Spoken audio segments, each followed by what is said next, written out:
அனைவருக்கும் வணக்கம். நான் இன்று சிறு துளியின் முயற்சி என்ற தலைப்பில் உங்கள் முன் ஒரு கதை கூற வந்துள்ளேன். ஒரு கிராமத்தில் கவின்னு சொல்லி ஒரு சிறுவன் வாழ்ந்துட்டு வந்தான். அவனுக்கு ஓவியம் வரைகிறது ரொம்ப பிடிக்கும். ஆனால் எத்தனை தடவை போட்டியில் கலந்துக்கிட்டாலும் அவனுக்கு பரிசே கிடைக்கல. ஒரு நாள் அந்த கவின் அவங்க தாத்தா கிட்ட வந்து மனசு உடஞ்சி போய், தாத்தா இனிமேல் என்னால் வரையவே முடியாது அப்படின்னு சொன்னான். அதுக்கு அந்த தாத்தா, ஏன் கவின் அப்படி சொல்கிற அப்படின்னு சொல்லி கேட்டாங்க. அதுக்கு கவின், நான் எவ்வளோ முயற்சி செஞ்சாலும் எனக்கு தோல்வி தான் தாத்தா கிடைக்கிது அப்படின்னு சொல்லியிருக்கான்.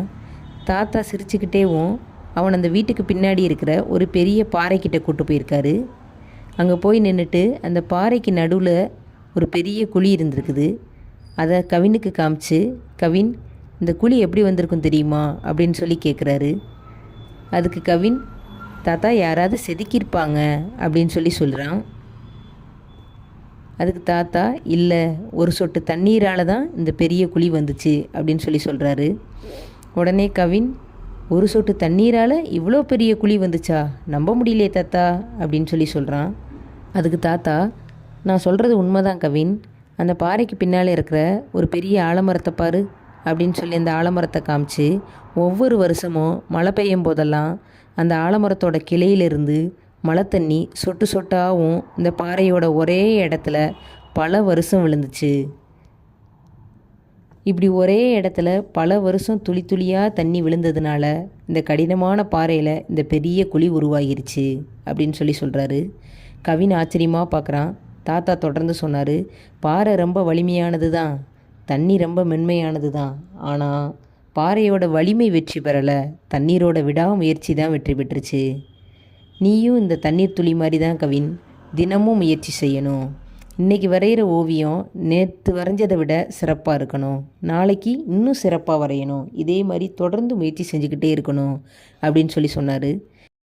இந்த வார்த்தைகள் எல்லாமே கவினோட மனசில் ஆழமாக பதிஞ்சிருச்சு. அதுக்கப்புறமா தினந்தோறும் அவன் ஒரு புது ஓவியம் வரைஞ்சான். தன்னோட தவறுகளை திருத்திக்கிட்டே வந்தான். ஆசிரியர்கள்கிட்ட ஆலோசனை கேட்டான். நண்பர்களோட நல்ல கருத்துக்களையும் ஏற்றுக்கிட்டான். சில மாதங்கள் கழித்து மாவட்ட அளவிலான ஓவிய போட்டியில் கலந்துக்கிட்டான். அந்த போட்டியினுடைய முடிவுகள் அறிவிக்கப்பட்ட போது முதல் பரிசு கவின் வாங்கினான். பரிசை பெற்றவுடன் அவன் வந்து தாத்தா கிட்ட நேராக ஓடி வந்தான். தாத்தா, நான் முதல் பரிசு வாங்கிட்டேன்.